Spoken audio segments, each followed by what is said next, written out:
Welcome to Montana's Peer Network's How-To series. I'm Katie, Peer Services Coordinator for MPN. Montana's Peer Network is a statewide peer-run recovery organization and a leader in recovery-oriented behavioral health services in Montana. So today we're going to talk about how to reach a target audience. The first thing that we need to think about when we're trying to reach a target audience is who is your audience and what is the purpose of our share?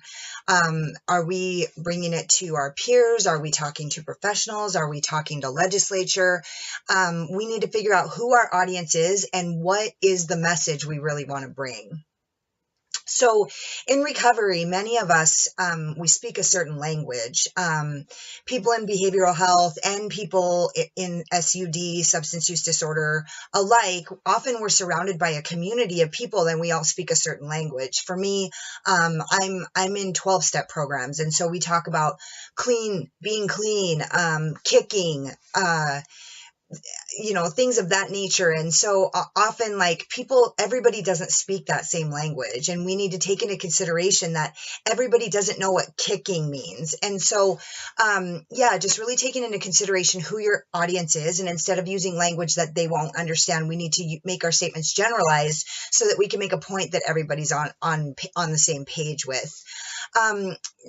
Eliminate gory details. People often, when we tell our story and we talk about our trauma, we go down a rabbit hole. And just, I'm not saying if you're a rape survivor, you can say I'm a rape survivor, but just stay away from those gory details that deter from the point that we're trying to make. And actually people, we want to know about your trauma and nothing is taboo. We want to move away from the stigma that comes with being a survivor of trauma, right? However, don't spend a lot of time giving the gory details. So for me, I use experiences and emotions to paint a picture. So my story includes spending much of my childhood in institutions. And so I can say I spent a lot of my childhood in institutions. But what's more poignant is when I say I remember being a child and the very few times that my family members could come visit me, when they would leave, I would feel abandoned and I would feel alone and I would feel disconnected and locked out, isolated, so lonely, helpless. Those kinds of experiences really paint a picture. I can say I spent most of my life in institutions, but people don't really understand what that means until I talk about being an 11-year-old and watching my family leave me every single time and feeling so scared and alone and hopeless. And angry, right? So these feelings that we talk about when we talk about these specific experiences, they really draw emotion out and they really make your story more compelling, rather than just stating the details and kind of, people get kind of lost. And especially in recovery, don't, if you're talking to a group of your peers, they'll understand the language, but don't say things that might trigger people, right? We want to steer clear of things that could be a hot button response trigger or something like that. So talk about the barriers when we're trying to bring a message to people. Agencies, talk about the barriers, the things that really tripped you up when you were trying to get recovery, the things that inhibited you from getting the things that you wanted or made you feel excluded, right?